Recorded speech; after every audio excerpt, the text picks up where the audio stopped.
Hello दोस्तों, आज मैं आप सभी के बीच में एक महत्वपूर्ण वीडियो लाया हूँ। यह वीडियो एग्रीकल्चर से संबंधित है, तो मैं चाहूँगा कि आप यह वीडियो लास्ट तक ज़रूर देखें। अगर वीडियो आपको पसंद आए तो कृपया वीडियो को लाइक कीजिए, चैनल पर नए हैं तो चैनल को सब्सक्राइब कीजिए। दोस्तों, आज के इस वीडियो में हम लोग जेनेटिक्स एंड प्लांट ब्रीडिंग में महत्वपूर्ण बिंदु देखने वाले हैं। अगर आप मेरे और भी वीडियो देखना चाहते हैं तो आप चैनल पर जाकर देख सकते हैं, वहाँ पर प्लेलिस्ट बना दिया गया है। तो चलिए बिना टाइम का वीडियो को शुरू करते हैं। वीडियो पसंद आए तो वीडियो को लाइक कीजिए, चैनल पर नए हैं तो चैनल को सब्सक्राइब कीजिए, और जो लोग टेलीग्राम ग्रुप को नहीं ज्वाइन किए हैं वो लोग ज्वाइन कर लें। डिस्क्रिप्शन बॉक्स में लिंक दे दिया जाएगा। तो चलिए वीडियो को शुरू करते हैं।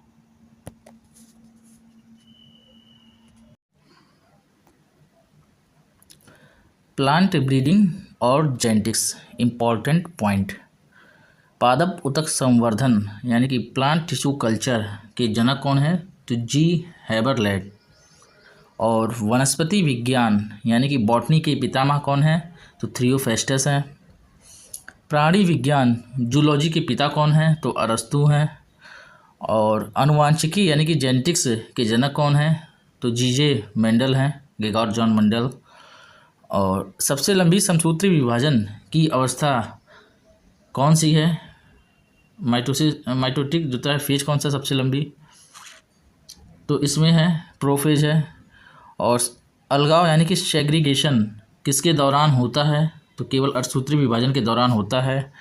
और आरएनए सबसे प्रचुर निम्न रूप से जाना जाता है, तो आरएनए 80%। और बैक्टीरियोफेज सिंगल स्ट्रेन डीएनए है, तो ये वायरस है। तो प्लांट टिश्यू कल्चर पादप उत्तक संवर्धन के जनक कौन है? तो जी हैबरलैंड है। वनस्पति विज्ञान के पिता कौन है? तो वनस्पति विज्ञान के पिता जो है थियोफ्रेस्टस हैं। प्राणी विज्ञान के पिता कौन है? अरस्तु हैं। जूलॉजी के पिता कौन है? तो अरस्तु हैं। और आनुवांशिकी जेनेटिक्स के जनक कौन है? तो जीजे मेंडल हैं। और सबसे लंबी समसूत्री विभाजन की अवस्था है, तो सबसे लंबी समसूत्री विभाजन यानी कि माइटोटिस फेज कौन सा है?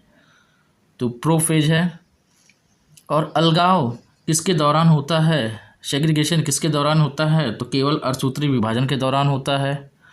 और आरएनए जो है सबसे प्रचुर निम्न रूप में जाना जाता है, तो आरएनए सबसे प्रचुर निम्न रूप में आरआरएनए जाना जाता है 80%। और बैक्टीरियोफेज है, तो बैक्टीरियोफेज क्या है? तो सिंगल स्ट्रेन डीएनए है, वायरस है।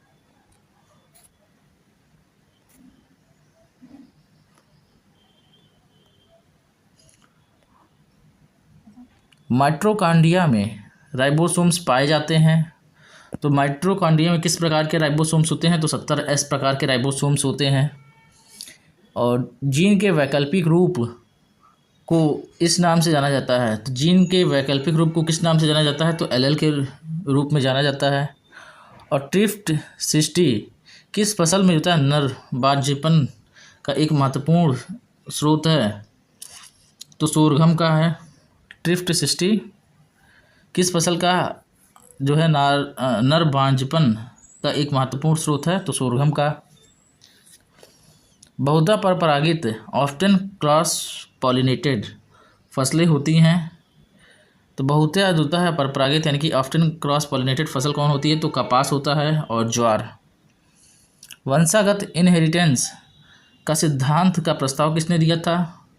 तो वंशागत इनहेरिटेंस का सिद्धांत का प्रस्ताव जी मेंडल ने दिया था। और सभी माइटोसिस चरणों में सबसे छोटा चरण कौन सा है? तो सबसे छोटा चरण जो होता है एनाफेज है।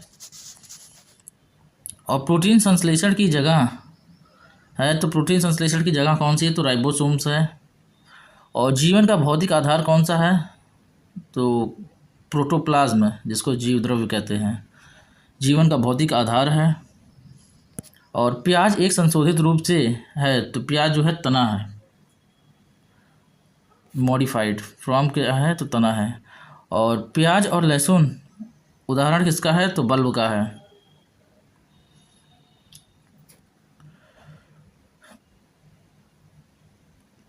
माइटोकॉन्ड्रिया में राइबोसोम्स पाए जाते हैं। तो माइटोकॉन्ड्रिया में किस प्रकार के राइबोसोम्स पाए जाते हैं? तो केवल 70S प्रकार के राइबोसोम्स पाए जाते हैं।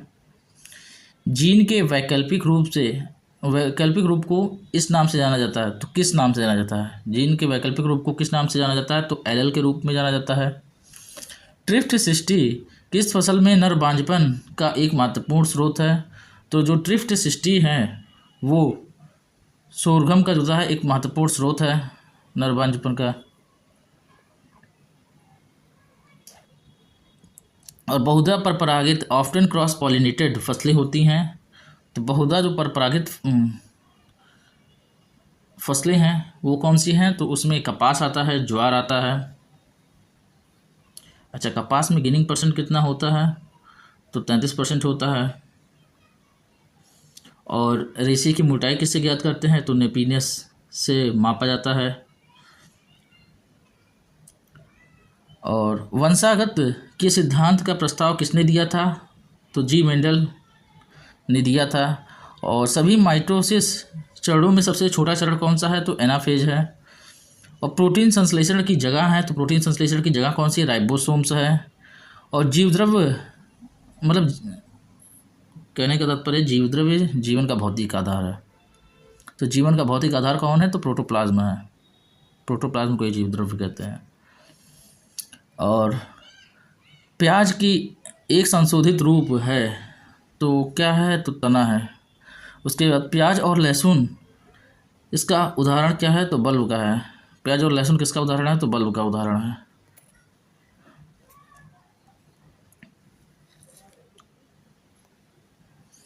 सेब का खाद्य भाग है, तो सेब का खाद्य भाग कौन सा है? तो थैलेमस है। आम का खाद्य हिस्सा है, तो आम का खाने वाला भाग क्या होता है? हम लोग क्या खाते हैं? तो मेसोकार्प खाते हैं। नारियल का खाद्य हिस्सा कौन सा है? तो एंडोस्पर्म है। और एक एजेंट जो जीन उत्परिवर्तन के कारण बनता है उसे कहते हैं तो म्यूटेजेन कहते हैं। और अधिकांश उत्परिवर्ती जो होता है सहिष्णु होते हैं, तो पॉलीप्लॉइड होते हैं। और लक्षण जो केवल एक सेक्स में जो व्यक्त करते हैं उसे सेक्स सीमित लक्षण कहते हैं। आरएनए संश्लेषण होता है किस अंग में होता है? तो आरएनए संश्लेषण होता है न्यूक्लियोलस में होता है। और केले के पुष्पक्रम को किस नाम से जानते हैं? तो केले के पुष्पक्रम को स्पैडिक्स के नाम से जो है जाना जाता है। और प्राकृतिक चयन का सिद्धांत चार्ल्स डार्विन द्वारा जो होता है प्रस्तावित किया गया था।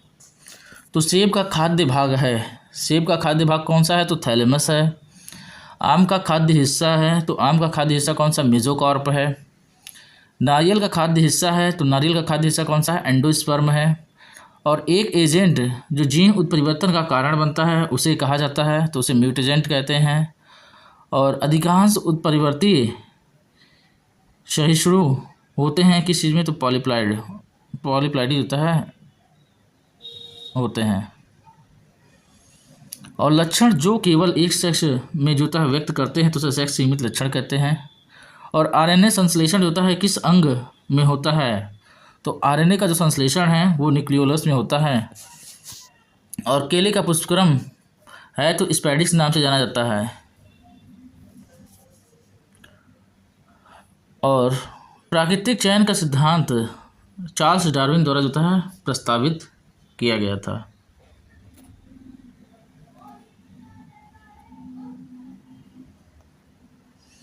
अधिग्रहित विशेषताओं का सिद्धांत प्रस्तावित किया गया था, तो लेमार्क द्वारा अधिग्रहित जो था विशेषताओं का सिद्धांत प्रस्तावित किया गया था।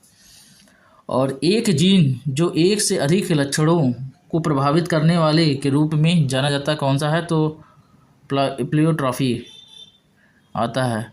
और लहसुन और हल्दी में होता है रूपांतरित तना का उदाहरण है तो प्रकंद का है। लहसुन और हल्दी रूपांतरित तने का उदाहरण किसका है? तो प्रकंद का है। तो अधिग्रहित विशेषताओं का सिद्धांत प्रस्तावित किया गया था। अधिग्रहित विशेषताओं का सिद्धांत किसके द्वारा प्रस्तावित किया गया था? तो लेमार्क द्वारा किया गया था। एकल जीन जो एक से अधिक लक्षणों को प्रभावित करने वाले के रूप में जाना जाता है क्या कहलाते हैं? तो प्लियोट्रॉफी कहलाते हैं। और लहसुन और हल्दी रूपांतरित तना के उदाहरण हैं, तो लहसुन और हल्दी रूपांतरित तना के उदाहरण कौन से हैं? तो प्रकंद के हैं। और गुणसूत्र की संरचना को किसके दौरान सबसे अच्छा देखा जा सकता है? तो मेटाफेज के दौरान। गुणसूत्र की संरचना को किसके दौरान सबसे अच्छे से देखा जा सकता है? क्लियर, तो मेटाफेज के दौरान। और राइबोसोम्स छोटी कोशिकीय कण होते हैं जो कि स्थल है किसका? प्रोटीन संश्लेषण का। राइबोसोम्स छोटे कोशिकीय कण होते हैं जो कि स्थल है किसका? तो प्रोटीन संश्लेषण का। और स्व असंगत स्पीशीज में संभव रूप में सबसे निकट रूप कौन सा है? तो सिव मेटिंग है। स्व असंगत स्पीशीज में संभव के रूप में सबसे निकट रूप है कौन सा? सिव मेटिंग का है।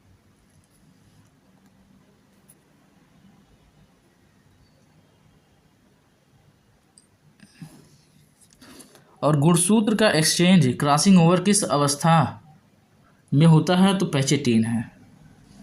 गुणसूत्र का एक्सचेंज क्रॉसिंग ओवर किस अवस्था में होता है? तो पैचेटीन में होता है। और 1900 में जो है मेंडल के नियमों की फिर से खोज किसने किया था? तो वेरिस, कार्ल कोरेंस और ट्रेसमार्क ने। 1900 में मेंडल के नियमों की फिर से खोज किसने किया था? तो डी वेरिस ने किया था, कार्ल कोरेंस ने किया था और ट्रेसमार्क ने किया था। और प्रेरित जो था म्यूटेशन, इंड्यूस म्यूटेशन का केवल फसल सुधार में जो है उपयोगी होता है। तो कितना जो है फसल सुधार में उपयोगी होता है? तो 0.1%। प्रेरित म्यूटेशन का केवल 0.1% जो है फसल सुधार में उपयोगी होता है। और केफ चक्र से जुड़े एंजाइम किसमें भी मौजूद होते हैं? तो मैट्रिक्स में मौजूद होते हैं। केफ चक्र से जुड़े जो एंजाइम होते हैं किसमें मौजूद होते हैं? तो मैट्रिक्स में भी मौजूद होते हैं। और जीवन जो था पहली बार पानी में उत्पन्न हुआ था। इस गुणसूत्र में जीन के सिद्धांत को किसके द्वारा जो था पेश किया गया? तो मॉर्गन द्वारा जो है पेश किया गया। तो मॉर्गन ने क्या कहा था कि जीवन जो है पहली बार पानी में उत्पन्न हुआ था। उन्हीं के द्वारा जो है जीन, ये गुणसूत्र में जो है जीन का सिद्धांत दिया गया। और 1944 में एवरी मैकलेओड मैकार्थी ने जो है प्रदर्शित किया कि डीएनए जो है आनुवंशिक सामग्री थी। 1944 में किसने जो है प्रदर्शित किया कि डीएनए आनुवंशिक सामग्री थी? तो एवरी थे, मैकलेओड थे और मैकार्थी थे।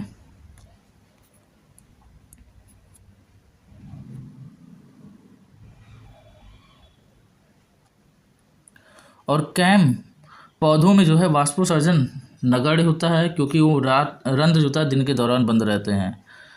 कैम पौधों में अगर जो पूछा जाए कि किन प्रकार के जो है पौधों में वाष्पोत्सर्जन नगण्य होता है, C3, C4 या कैम, या फिर चौथा रख सकते हैं इनमें से कोई नहीं। तो कैम जो है होता है उसमें वाष्पोत्सर्जन नगण्य होता है। उसके पीछे कारण क्या है? क्योंकि वो दिन के दौरान जो है बंद रहते हैं, उनके रंध्र होते हैं। रंध्रों के थ्रू जो है पानी वाष्प के रूप में निकलता है और वही जब दिन के दौरान बंद रहेंगे तो वाष्पोत्सर्जन नहीं होगा।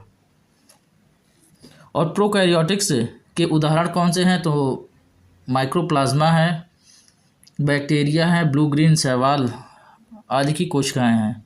तो प्रोकैरियोटिक के उदाहरण कौन हैं? तो माइक्रोप्लाज्मा है, बैक्टीरिया है, ब्लू ग्रीन शैवाल है की कोशिकाएं हैं, आदि की कोशिकाएं हैं। और साइटोप्लाज्म, इसमें क्या होता है कि केंद्रक के बाहर की सभी संरचनाएं शामिल हैं। साइटोप्लाज्म क्या होता है? इसमें केंद्रक के बाहर सभी संरचनाएं शामिल हैं। और प्रोटोप्लाज्म किससे मिलकर बना होता है? तो साइटोप्लाज्म हो गया और न्यूक्लियस से मिलकर बना होता है। प्रोटोप्लाज्म किससे मिलकर बना होता है? तो साइटोप्लाज्म प्लस न्यूक्लियस से मिलकर बना होता है। और सेंट्रोसोम केवल जो है पशु कोशिका में मौजूद होता है। तो सेंट्रोसोम किस में मौजूद होता है? तो केवल पशु कोशिका में जो है मौजूद होता है।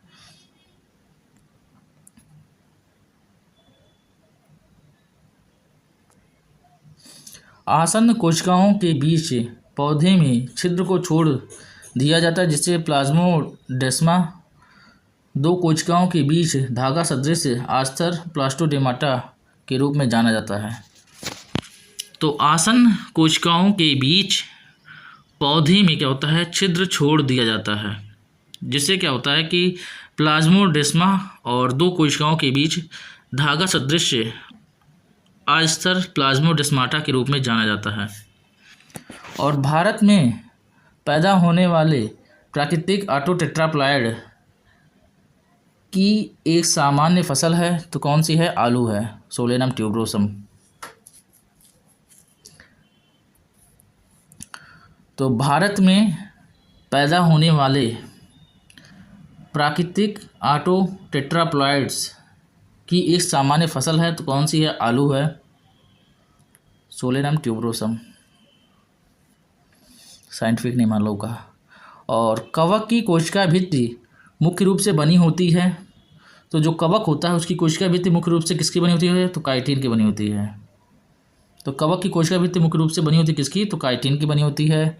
और 5% से कम परागण को दर्शाने वाले पौधों को माना जाता है स्वपरागित। अगर कोई पौधा है उसमें 5% से कम जो है परागण दर्शाने वाला पौधे को क्या माना जाएगा, तो उसे स्वपरागित माना जाएगा। और एक किस्म जो रोगजनक के एक से अधिक होता है प्रजाति के लिए प्रतिरोधी प्रदर्शित इसके कारण है, तो क्षैतिज प्रतिरोध है। एक किस्म जो रोगजनक की एक से अधिक प्रजाति के लिए प्रतिरोधी प्रदर्शित करते हैं, इसका कारण क्या है, तो क्षैतिज प्रतिरोध है। और बाजरा में संकर बीज उत्पादन में प्रयुक्त नर बांझपन का प्रकार है, तो साइटोप्लाज्मिक जेनेटिक बांझपन है। तो बाजरा में संकर बीज उत्पादन में प्रयुक्त नर बांझपन का प्रकार कौन सा है, तो साइटोप्लाज्मिक जेनेटिक बांझपन है।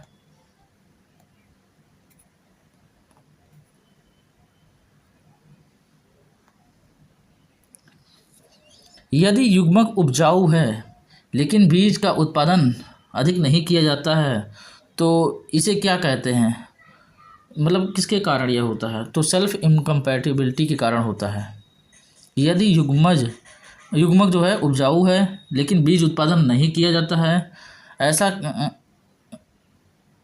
किसके कारण होता है, तो स्व अक्षमता यानी कि सेल्फ इनकम्पैटिबिलिटी के कारण होता है।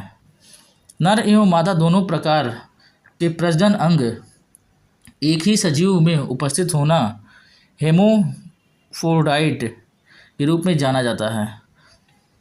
नर एवं मादा दोनों प्रकार के प्रजनन अंग एक ही सजीव पर उपस्थित होना किस रूप में जाना जाता है, तो हेमोफ्रोडाइट के रूप में जाना जाता है। और एसेप्टिक स्थिति का अर्थ है रोगजनक मुक्त वातावरण से है। एसेप्टिक स्थिति का अर्थ क्या है, तो रोगजनक मुक्त वातावरण से है। और पेडिग्री अपनी विभिन्न पीढ़ियों के लिए एक व्यक्तिगत चयनित पौधे की वंशावली का रिकॉर्ड है। पेडिग्री क्या है, तो अपनी विभिन्न पीढ़ियों के लिए एक व्यक्तिगत चयनित पौधे की वंशावली का रिकॉर्ड है।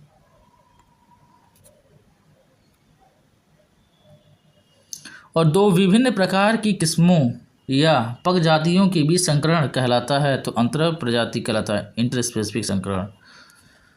दो विभिन्न प्रकार की किस्मों या पगजातियों के बीच संकरण कहलाता है, तो क्या कहलाता है, अंतर प्रजाति कहलाता है, इंटर स्पेसिफिक संकरण। और स्वपरागित पौधे की संतति होती है, तो स्वपरागित पौधे की संतति होमोजाइगोस होती है। स्वपरागित पौधे की संतति होती है, होमोजाइगोस होती है। और एंटीजन और एंटीबॉडी के बीच की प्रतिक्रिया के अध्ययन को कहा जाता है, तो सीरोलॉजी। एंटीजन और एंटीबॉडी के बीच की प्रतिक्रिया के अध्ययन को क्या कहते हैं, तो सीरोलॉजी कहलाता है। और वायरस वेक्टर के माध्यम से एक कोशिका से दूसरी कोशिका में आनुवांशिकी सामग्री का स्थानांतरण ट्रांसडक्शन होता है कहलाता है।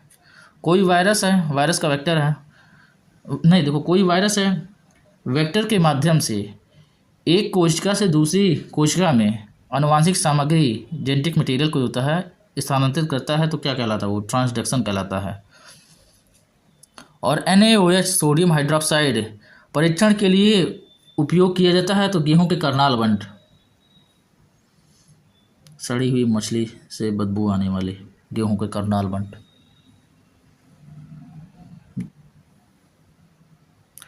और PCR तकनीक प्रदान करती है तो विशिष्ट DNA अनुक्रम की जो है कई प्रतियां।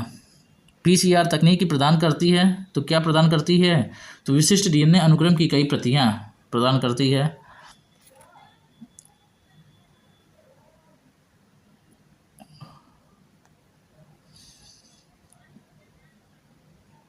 अब प्रजातियों में DNA के अनुक्रम की पहचान करने का विज्ञान कौन सा है, तो जीनोमिक्स है।